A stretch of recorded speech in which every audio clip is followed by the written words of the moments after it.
Hi everyone, it is a brisk 36 degrees out on this mid-February day, and I am all set to do some winter sewing. I have my pre-filled from December overly zealous gallons filled up with soil, and unfortunately, having left them here for those 2 months, they have become hydrophobic. That means water just runs through them. A little bit of wetness on the surface and the rest of it is dry as a bone. So I'm going to have to take all this extra time and re-moisturize these. So I got a big tote, and I'm just going to have to dump them all in there. And ooh, this one's still frozen. Oh boy. Oh, at least this one's moist. Oh, that's interesting. Alright, so the frozen ones might still get they're holding moisture. We can just top dress the frozen blocks, and that will work perfectly fine for winter sewing purposes. It's interesting how some stay frozen, some have not. Yeah. They've also settled quite a bit in those months.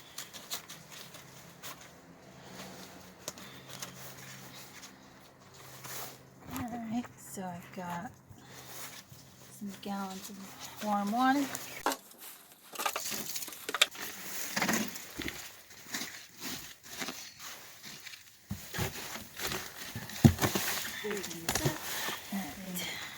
Moisture, yummy. Don't break the phone. Now this is just your garden variety potting soil I have here. It's actually got fertilizer in it already. Little blue-green pellets. Supposed to be slow release. So this is one with some already still in it, so I'm just gonna top it off. So you'll hear often that seed starting mix is the best way to get your seeds started.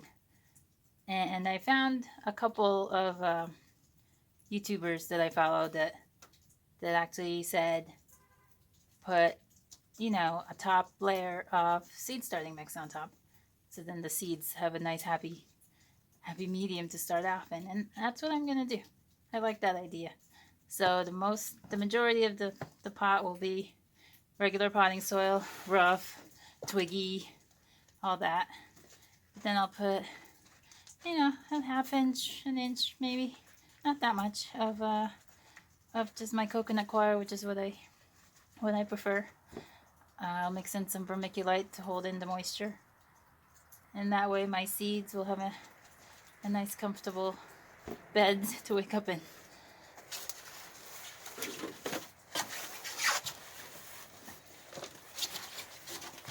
So I'm planting 10 varieties today. A few flowers, my cold, hardy vegetables. You really have to be dedicated to be doing this in freezing weather. I tell you. This is no fun for someone as warm-blooded as me. We drink a lot of apple juice and milk sometimes in these clear-ish containers, so I have no problem having supplies for winter sewing. But I hear you can use liter soda containers or anything really that's clear.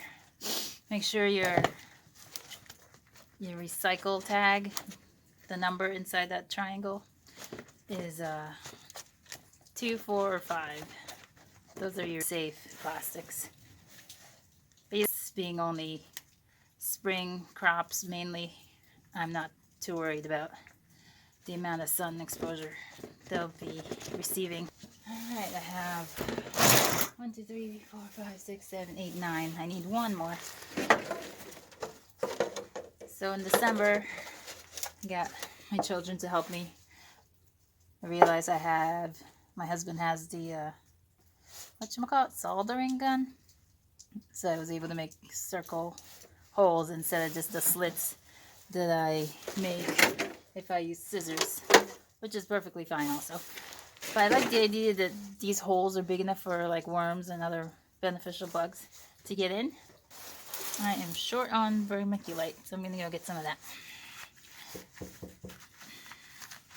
I'll be right back.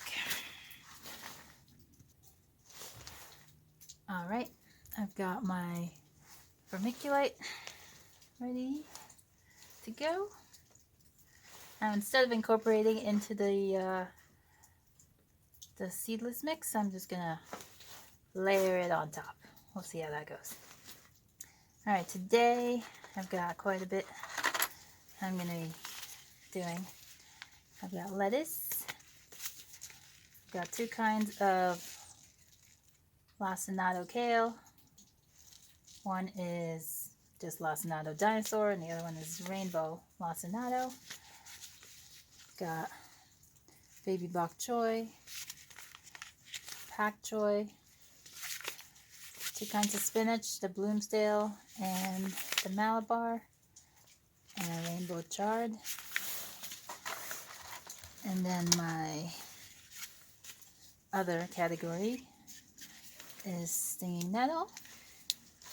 And then my flowers are the delphinium, columbine, and the yarrow. Got my popsicle sticks all ready to go. My duct tape, doesn't matter what kind. They find that duct tape works best. Just get enough length that it goes all the way around and then sticks back on itself, because it doesn't stick, especially in the cold weather, to just the gallon plastic there. Alright, let's okay, the delphinium's already open. Let's just get some of that.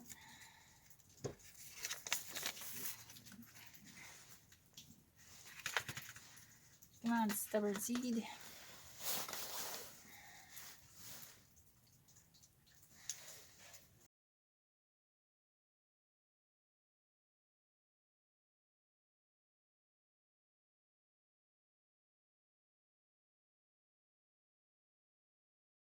Coconut coir. Tiny seeds, you don't want to bury them too deep, 1/8 of an inch.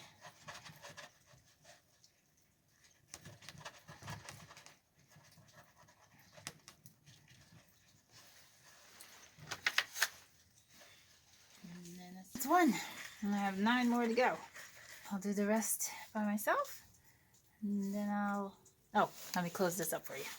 Let's see what that look like. Oh, label. It is so hard to remember all these steps. Let's see. You don't want the... Okay. Alright, it's labeled. Some people would also label it on the outside. As long as you label it, you are ahead of the game.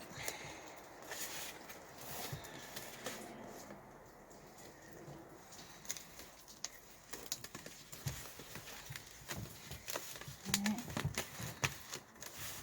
Now you keep the top open, because that's going to release the greenhouse gases and also let in the rain and the snow moisture you want to keep in there. So having learned that these can go hydrophobic, if we don't get any precipitation, right steadily, then I will have to water these. Alright. Very good. One down. And that is winter sowing part 1. So why are we out here? It's to mimic nature, but still babying them, because that's what humans do. It's taking these, in this case, gallon apple cider containers, putting your drainage holes at the bottom, filling it up with soil, putting your seeds in. Make sure you research each seed has different requirements. Labeling it, and then covering it up. And this will act like a mini greenhouse. And you can water from the top and let gases escape when it gets hot. And then come March, April, if it's warm enough to put them outside into their permanent homes, then you can do that, or you can leave them in the containers. And this just allows us northerners to have something to do in the middle of winter when we're anxious to get something growing.